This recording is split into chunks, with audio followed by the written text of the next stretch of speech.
Hello, good morning दोस्तों। कैसे हैं आप सब? उम्मीद है आप सब लोग एकदम स्वस्थ और मस्त होंगे। स्वागत है आप सबका मेरे चैनल अनमोल मोमेंट ब्यूटी में।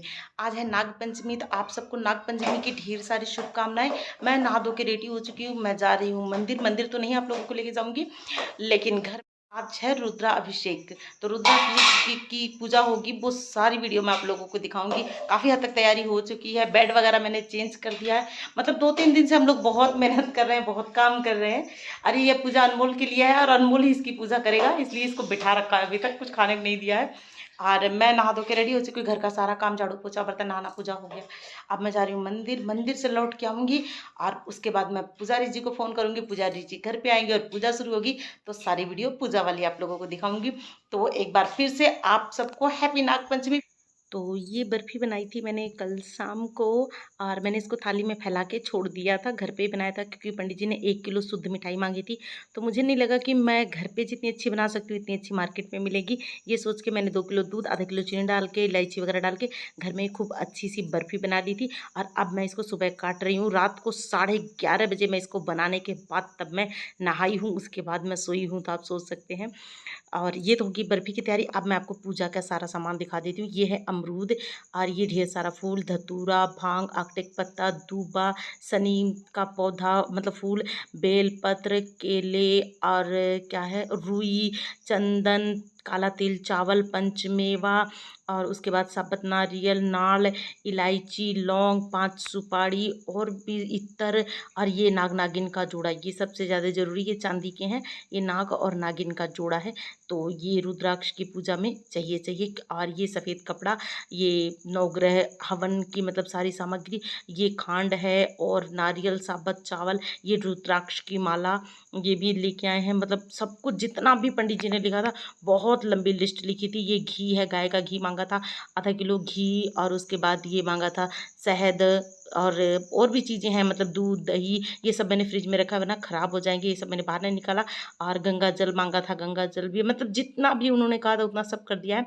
लेकिन अभी कुछ सामान जो है वो हमने अंदर रखा था, क्योंकि हम वेट कर रहे थे पुजारी जी का। तो पुजारी जी फाइनली आ चुके हैं। अब वो बना रहे हैं एक पित्तल के प्रात में शिवलिंग बनाएंगे। उसके बाद उसमें गणेश जी, कार्तिकेय महाराज, नंदी महाराज और पार्वती माता, पांचों लोगों को बनाएंगे। और इसी में हम पूजा करेंगे। वैसे मंदिर में भी पूजा कर सकते थे, पर मंदिर में पंचमी वाले दिन बहुत ज़्यादा भीड़ हो जाती, तो अच्छे से पूजा नहीं हो पाती। इसलिए मैंने घर में पूजा की, और साथ में मैंने किसी को बुलाया नहीं, क्योंकि जब घर में कोई आएगा करने के लिए, मैं अकेली हूँ, तो मैं सबका केयर करूँगी कि अपने पूजा पे ध्यान दूंगी। तो मैंने किसी को कुछ नहीं बुलाया था। मैंने चुपचाप अपने घर में शांति से भगवान को बुला के पूजा कर ली है बस। तो यहाँ मतलब पूजा की सारी तैयारी हो चुकी है। पूजा की देखिए बहुत बहुत बहुत लंबी वीडियो थी, क्योंकि 2-3-4 घंटे का प्रोसेस था। मतलब पूजा चली, तो इतनी लंबी वीडियो मैं रिकॉर्ड करके भी क्या करती। तो यहाँ मैं बैठ के माला बना रही हूँ, और ये सब लोग एक एक एक एक सामान जो जो पंडित कह रहे हैं वो सब सामान उनके आसपास ला के रख रहे हैं। माला मैंने पहले नहीं बनाया था। हाँ, ये पंचामृत बना रहे हैं, जैसे दूध, दही, घी, शहद सब मिला के पंचामृत बनाना था। तो वो सारा फ्रिज में से निकाल के लाए, क्योंकि दूध खराब हो जाता, दही खट्टा हो जाता। इसलिए अब सारी तैयारी इकट्ठा करके हम लोग पूजा पे बैठे हैं। तो पहले पंडित जी ने इनको टीका लगाया, उसके बाद इनको रक्षा सूत्र बांधा, और मुझे भी टीका लगाया, मुझे भी रक्षा सूत्र बांधा। ऐसे ही सेम अनमोल को, दीपक को, सबको मतलब रक्षा सूत्र बांधा गया, सबकी पूजा करी गई। और कुछ कुछ सामान क्या था कमरे में ही, लेकिन वही है इधर उधर पड़ा था। मतलब पंडित जी जैसे जैसे बोल रहे थे वैसे। ये पैसे नहीं लेके हम लोग बैठे थे, तो अभी पैसे लेके बैठे। पैसे रखे थे मैंने खुले पैसे, 10-10 के, 20-20 के, क्योंकि जगह जगह चढ़ाने के लिए चाहिए होता है। और एक एक के खुले, क्योंकि सब पे 1 रुपया लगाना पड़ता है। तो इस तरह की सारी चीज़ लेके हम लोग तब बैठे थे पूजा करने के लिए। और बीच बीच में फिर भी कोई कोई चीज़ रह जा रही थी, तो उठना पड़ रहा था। लेकिन यकीन मानिए बहुत अच्छा लगा हमें ये पूजा करवा के। ये पूजा अनमोल के लिए थी। और ये देखिए अनमोल के माथों पे उंगलियों से जैसे लगाते हैं शिव जी के माथे पे, वैसे इसके पापा जी से लगवाया गया। बोला पंडित जी ने कि आप लगाइए, क्योंकि आपका बेटा है और आप पूजा करवा रहे हैं इसलिए। और जब अभिषेक की बारी आई, तो सबसे पहले गंगा जल से अभिषेक किया गया था। पहले नीचे गणेश जी को, और उसके बाद उनके पूरे परिवार को ऐसे धीरे धीरे नहलाया गया। और ये प्रोसेस चला गंगा जल से, पानी से, दूध से, दही से, शहद से, इस तरह करके हर एक चीज़ से नहलाते गए धीरे धीरे करके सब लोग। और बहुत सारा मतलब ये प्रात दिखने में से छोटी लग रही, कैमरा बहुत दूर था लेकिन काफ़ी बड़ा था प्रात। बहुत सारे सामान की वजह से ये ढका हुआ है, दिख भी नहीं रहा है आपको। लगभग 10 किलो कोई चीज़ उसके अंदर रख दे, इतना बड़ा ये प्रात था। और इतने बड़े प्रात में मतलब बैठा के उसके बाद पूजा कर रहे थे तो भी एकदम पूरा भर गया था, बहुत ऊपर तक भर गया था। बड़ी मुश्किल से मतलब इसमें जैसे तैसे सामान एडजस्ट हुआ था, और भी बड़ा चाहिए था लेकिन जितना था उतने में काम करना था।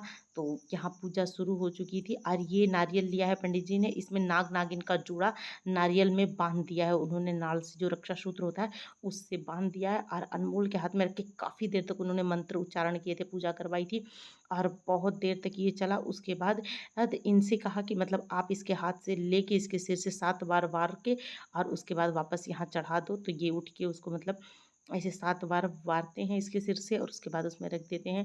और देखिए हमें इन सब बारे में कोई जानकारी नहीं, पहली बार ज़िंदगी में मैंने महारुद्र की पूजा मतलब करवाई है, रुद्राभिषेक घर में करवाया है और देखा भी है। मैंने पहले कभी देखा भी नहीं, सुना था रुद्राभिषेक के बारे में पर मैंने कभी किया नहीं था, कभी देखा नहीं था। ये पहली बार है कि मैंने देखा, तो खुद के घर में ही करवा के देखा, तो बहुत अच्छा लगा, बहुत खुशी महसूस हुई। और बहुत अच्छे से भगवान भोलेनाथ की कृपा से ये बेलपत्र था, बहुत सारे बेलपत्र हम लोग लाए थे, जबकि सारे बेलपत्र धीरे धीरे करके चढ़ाए, सारे फूल चढ़ाए, बहुत कुछ चढ़ाया। ढेर सारा फल था जैसे अमरूद, केला, सेब, अनार, इस तरह करके बहुत सारे फल थे, मिठाई था, सब कुछ, लौंग इलायची था, सब कुछ पंडित जी धीरे धीरे बोलते गए और हम सब कुछ धीरे धीरे करके एक एक दो दो करके चढ़ाते गए। मतलब इन सब में बहुत टाइम लगा था, बहुत लंबी पूजा चली थी। लेकिन वही है कि इतनी लंबी वीडियो देखता कौन है, अभी 3-4 घंटे की वीडियो डाल दूँ तो आप लोग रुकेंगे नहीं, 10 मिनट में भाग जाते हैं। तो जब पूजा खत्म हो गई तो हवन, हवन बहुत ज़रूरी था क्योंकि हवन के लिए ना बहुत सारे लोगों ने मुझे मतलब नात रिश्तेदार के लोग जैसे घर परिवार के थे सब लोग गए, और किसी ने मुझे ऑनलाइन भी बोला था कि आपको एक बार हवन करवाना चाहिए घर में। तो मेरे दिमाग में वो बात हमेशा खटक रही थी। लेकिन प्रॉब्लम क्या होता है, ये सुबह जल्दी जाते हैं, रात को बहुत लेट आते हैं, 9:30-10 बजे, और सुबह चलते हैं 6, साढ़े 6, 7 बजते बजते निकल जाते हैं। तो मैं कब हवन पूजा करवाऊँ।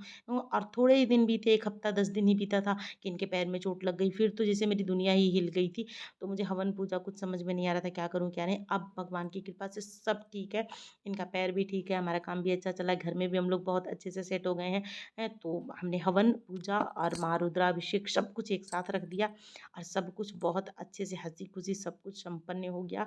एकदम बहुत अच्छी वाली फीलिंग आ रही है, कसम से एकदम खुशी खुशी महसूस हो रही है। कल हमने ये पूजा करवाया लेकिन कल से लेके अभी तक एकदम अलग सी खुशी महसूस हो रही है, जैसे हाँ कुछ पा लिया हो, बहुत अच्छा लग रहा है, शांति सी महसूस हो रही है, खुशी लग रहा है। और भगवान भोलेनाथ से प्रार्थना करते हैं देखने वाले वीडियो सबके घर में खुशियाँ बरसे भगवान, हम सबको सद्बुद्धि दे, सब लोग अच्छे से रहें, सबके लिए अच्छा हो ये साल, ये पूजा, ये सब कुछ। और ये एक तो ये श्रावण मास था और नाग पंचमी थी, तो इसमें रुद्राभिषेक का फल और भी अच्छा था, बहुत बड़ी बात थी ये। और ये तो बस समझ लीजिए एकदम कुदरती ही था, हमारा कोई प्लान नहीं था, बस ऊपर वाले का प्लान होता है। जो हमारा जो प्लान होता है वो सब चौपट होता है, लेकिन ऊपर वाले का जो प्लान होता है वो एकदम बेस्ट होता है। तो ये ऊपर वाले का प्लान था, मेरा कोई प्लान नहीं था, और बेस्ट टाइम में सब कुछ बहुत अच्छे से हो गया। आई होप आप सबको भी ये वीडियो देख के उतना ही अच्छा लग रहा होगा जितना हम सबको लगा ये पूजा करके। ये पूजा का हवन शाम के 5-6 बजे तक सुलग रहा था, इतनी अच्छी खुशबू आ रही थी पूरे घर में, कहीं भी जाओ किसी कमरे में, यहाँ तक कि बाथरूम वगैरह में जाओ तो भी हवन की खुशबू थी और बहुत अच्छा लग रहा था। अगले दिन तक कमरों में खुशबू थी और अभी भी कमरों में खुशबू है हवन की, तो बहुत अच्छा लग रहा है। जबकि थोड़ी देर हमने हवन अंदर रखा था, उसके बाद बाहर रख दिया था क्योंकि बहुत बहुत धुआं धुआं हो गया था। हाँ, तो पंडित जी बोले इसको एक बार बाहर आंगन में, वैसे हमन बाहर आंगन में करने वाले थे, लेकिन क्या हुआ कि मतलब वो हो गया था, धुआं मतलब धूप था आंगन में, इसलिए कमरे में करके खुले, मतलब कमरा तो सीधे ही पड़ता है एकदम खुला, तो कमरे में ही कर लिया। उसके बाद तासला बाहर रख दिया था, इसलिए तसले में किया गया था, नीचे नहीं किया था। और हवन करने के बाद आरती हो गई, मतलब पहले पूजा हुआ, फिर हवन हुआ, फिर आरती हुई, और उसके बाद फिर हमने पंडित जी से मतलब आशीर्वाद लिया, उनकी दक्षिणा दी, और एकदम हंसी खुशी से सारा हमारा पूजा बहुत अच्छे से संपन्न हुआ, जो हम सबको बहुत अच्छा लगे। यहाँ भगवान मतलब पंडित जी ने हम सबसे क्षमा याचना करवाई कि अगर हमसे पूजा में कोई त्रुटि हो गई हो तो उसके लिए क्षमा कर दे। तो ये सब हम सब मिल के प्रार्थना कर रहे हैं। यहाँ अनमोल के सिर पे गमछा रखा हुआ था, वो बार बार उस गमछे में उलझा हुआ था क्योंकि बच्चा है, कभी रखा नहीं है तो थोड़ा उसको अनकंफर्टेबल हो रहा था, लेकिन कहे थे सिर ढक के बैठना है तो वो सिर ढक के ही बैठा था। और बेड हमने घुमा दिया, पहले बेड बेड हमारा ऐसे पूर्व पश्चिम का था, अभी उत्तर दक्षिण हो गया है। लेकिन कोई ज़रूरी नहीं, जब सोना होगा तो हम तकिया बदल देंगे। बेड तो नहीं बदल सकते अब रोज़-रोज़, लेकिन तकिया इस साइड पलट के सो जाएँगे।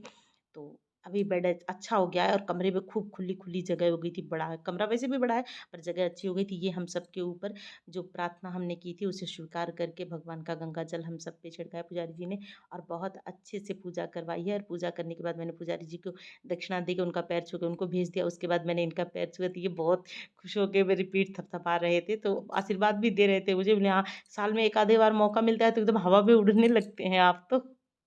फिर मैंने इनको भी भोग लगाया, भाई ये भी मेरे भगवान हैं और ये आप लोगों के लिए, आप लोग भी खा